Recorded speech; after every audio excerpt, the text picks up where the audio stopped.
Hi, it's Josh from the Jestic Culinary Team. We're here with the F5 today, Henny Penny's latest fryer. Whether the fryer is new to you and you've just purchased it, or you've got some new members of staff that could do with some training, here are some quick guides to help you get the most out of your machine. So we're gonna work our way through the day, what to do at the start of the day to get the machine set up, how to use the fryer during the day, how to clean the fryer, how to dispose of the oil. The F5's got automated built-in filtration, so let's just look at how the filter pan is set up. Okay, let's reassemble our filter pan to start the day. So we're always going to start the day with a clean filter pan, a fresh filter paper, so we can sift out the most out of our oil.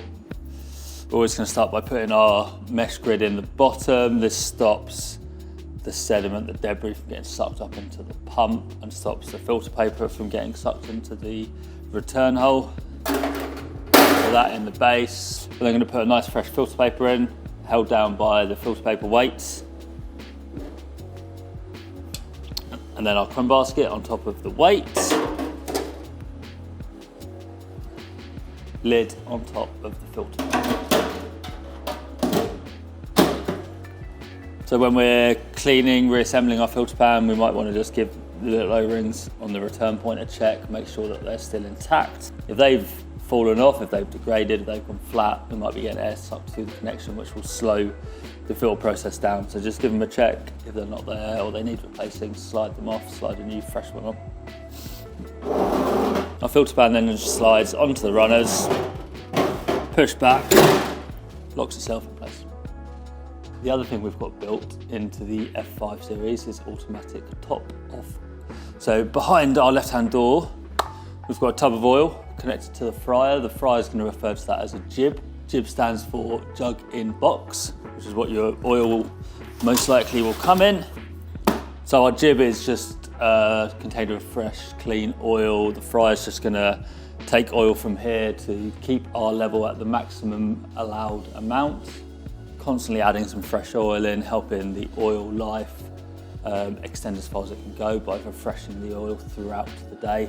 Means that we're constantly cooking at the correct level, but we just need to check it in the morning, make sure that there is some oil in there. If it's empty, replace it, or when the fryer lets us know that it thinks that the jib might be empty, come down and have a look at it. It's just taking the plastic tube out of one bottle, putting it back into another. So at the start of the day, we want to turn our fryer on. We're going to turn our controllers on. Then we're going to wait 45 seconds for them to come alive again. And our controller's now on. So let's turn the elements on and start heating up. We're going to press the button in the middle. It's just then going to ask us to confirm the vat is full. So check your fryer, make sure there's oil in it. If we're happy there's oil in it and we want to start heating it up, we'll say yes. And the heat up process will start. And then when we're at temperature, our cook screen will look like this. So we're ready to do some cooking. I've set my timers up in advance. The fryer's now at temperature. It's given us the option to cook in the left side or the right side, so left basket, right basket. I'm going to drop some fries in my left basket. I'm going to press to say I've dropped in the left-hand side. I'm going to select my fries timer. My timer starts counting down in the middle of the screen. If I'm then dropping something in my right basket, different product, basket in the oil, tap, scroll through. Now the timer starts counting down. If I press the button wrong, I didn't mean to press it, I can press in the middle and then press the stop to cancel that timer off. And at the end of the timer, the fryer will continuously beep. Do you press it? We've got some shake alerts here on the French fries, so telling me on the screen now just to shake the basket. I'll lift it up and give it a shake. Tap to say I've done that. Timer continues. So our fries timer is now nearly done. You'll see it beep on the screen to say product's cooked. I'm going to tap the screen to stop the beeping, lift our basket up, product is cooked. So the fryer has got inbuilt energy save mode, idle mode if you guys have used the Evolution series. This is going to automatically happen when we've had a period of inactivity. So the fryer is going to lower the set point down to a lower number. Great for getting some extra life out of our oil, great for saving a bit of money on the energy bills. Really easy way to exit, it's just to tap anywhere on the screen. And if we've lost some temp, if it's been in energy save mode for a while, we then just need to wait for the heat to recover. We can manually put it into energy save mode as well if we know we're going into a period of inactivity by scrolling up on the bottom of the screen and hitting the little energy save icon. The F5's got touchscreens, not buttons, so you are going to get fingerprints on the screen, you are going to get grease on the screen. So you're going to want to be giving it a bit of a wipe down during the day, just to make sure we're getting rid of any of those smears and marks. If we scroll up on the bottom of the screen, I can use the lock to lock the screen for 20 seconds. That gives me the opportunity now to then just go over the screen and give it a bit of a wipe without touching any of the buttons.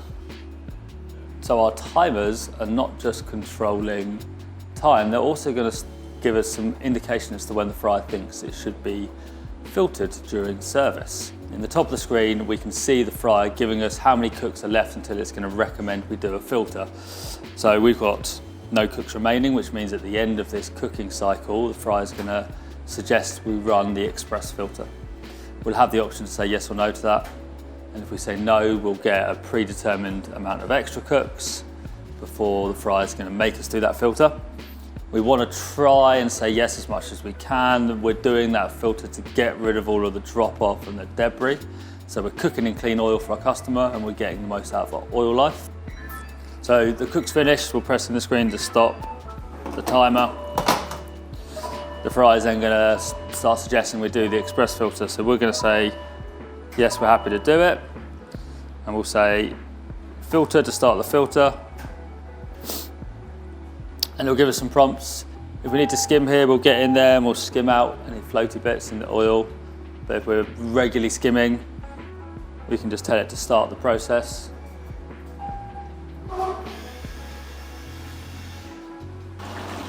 So the fryer is draining the oil down and it's starting the pump at the same time. So it's circulating the oil underneath the elements. It's trying to agitate all that debris, all the stuff that's dropped off during our cooks to help sweep it down to the drain hole. The fryer then closes the drain valve itself and starts the refilling process. So a very quick, easy filter to do during the day. We don't need to get inside the vat if we're doing this frequently enough. The fryer should be able to cope with getting rid of all of our drop off itself. So end of the filter, the fryer is now just pumping a bit of air from the filter pan. Once it recognises that air is being pumped up, the pump will stop. And then we'll just wait for the fryer to recover any temperature lost, and then we can start using it again. Instead of us waiting for the fryer to ask us to do a filter, we could be proactive about it and start it ourselves. This resets our count back up to the full amount. It reduces the likelihood of the fryer asking us to do it when we are in the middle of service and needing to be cooking in it. And it's also good for your oil life. We're getting rid of all the debris that's in the fryer, in the oil. It's not going to degrade the oil as much. So we're going to be able to get the most out of our oil life there. So if we just want to do a quick express filter, we can access it super simply by pressing the oil in the top left and then tapping express filter. And then we'll follow the prompt. So it's going to ask us to skim. We'll use some sort of mesh skimmer to get rid of any floaty bits in the oil. Once we've skimmed it, we'll start the filter process. And the drain valve is going to open itself. The oil is going to drop down. The pump's going to start to begin the washing cycle. So we're now agitating all that debris that's underneath the elements, trying to help it get into the flow of oil and go down the drain hole at the back of the fryer. You'll see how quick the filter is on the F5. Drain valve's now automatically closed. Fryer's just going to fill back up again. Express filter done. So really quick, easy way to do some good oil management. And being proactive and just keeping on top of it is going to be superb for you guys, getting the most out of your oil life there. So the fryer's finished filling. It's now just heating up a little bit, recover some of the temperature we lost during the filter. And then we're back into our cook menu. End of the day, we're going to do a slightly longer version of that filter. We're going to do our daily filter. We're going to do a proper clean in the fryer now and get our hands in there and give it a bit of a clean. The fryer is going to be hot when we're doing this, but the oil isn't going to be in the vat. So we're able to get in there without getting our hands near hot oil. But because it's warm, our advice would be to still wear some sort of PPE. I'm going to wear a heat glove for this. You guys should follow your own internal health and safety guidelines. So we're going to access that through the menu button in the bottom left. We're then going to press our oil and filter option, and we're going to do our daily maintenance filter. And then we'll follow the prompts on the screen. So again, asking us to skim. We'll get in there with our skimmer. Once that's done, we'll start the process. The drain's going to open again here automatically, and the oil's going to drain down into our filter pan. But we're not going to have the fryer start pumping the oil, which then gives us the ability to get in there and clean it without getting our hands near any hot oil. So I've got my glove on. I'm going to go around the sides with a damp fabric scourer and just go around the edges and give the edges a bit of a clean, a bit of a tidy up. Try and help any of that stuff that started baking onto the sides, ease it off. The fryer's going to give us some prompts here. Once we've done that, so we're scrubbed away, it's going to then ask us just to lift the element up in the air.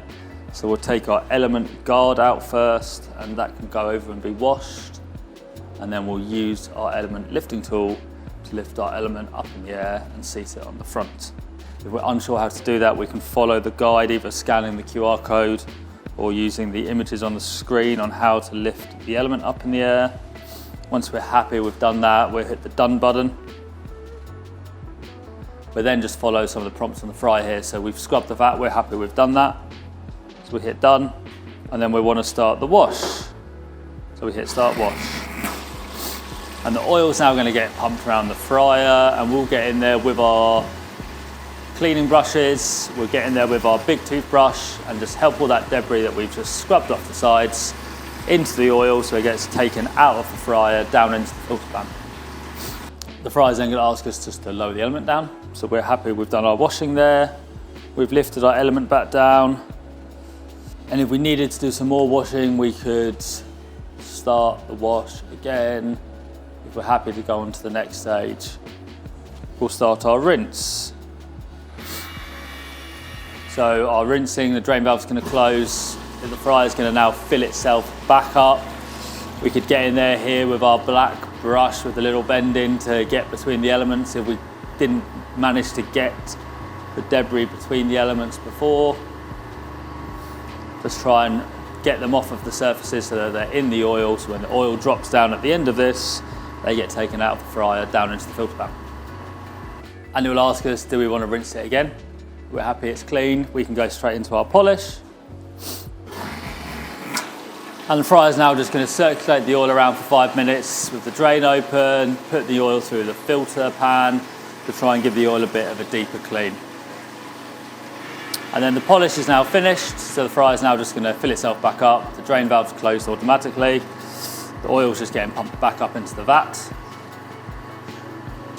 While the fryer's filling up here, we might do some top level cleaning, so just go around the top with a cloth, get rid of any oil that's splashed onto the sides. Our basket hanger we can lift off, and that can be washed through pot wash. We can clean underneath that and down the back of the elements. The fryer will then give us the option to heat itself back up, or if this is end of the day and we're now turning the fryer off, we can skip our heat. The fryer will go back into the off position.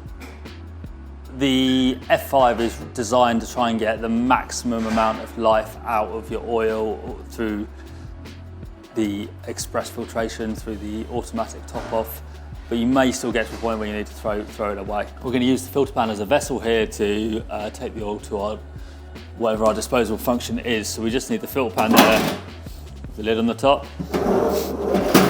We can slide that into position. Fryer's off, the oil's cold. So we're going to be moving the oil at safe temperature. We're going to go into our menu, and then we're going to go into our oil and filter menu, and then we're going to choose to dispose our oil. We're disposing into our drain pan, so we'll select our drain pan. The fryer will then just give us a little disclaimer about moving the oil cold. We're obviously doing this when it's cold in the morning, so we can say okay. And then we're going to tap the drain button to open the drain valve. That'll allow the oil to drain out of the vat. Once we're happy that all the oil is drained out of the vat, we'll hit the complete button, which will close our drain valve. It will then give us the option to purge any of the old oil that is still in the pipework. So this is going to use oil from your jib, your automatic top off. We're going to hold the purge button here, and we then need to just visually inspect in the fryer to make sure we can see some fresh oil coming through. So we're happy we're now pumping fresh oil around. All the dirty oil's been pushed out of the pipework. I can let go of the purge. I can hit the next button to say that's been done.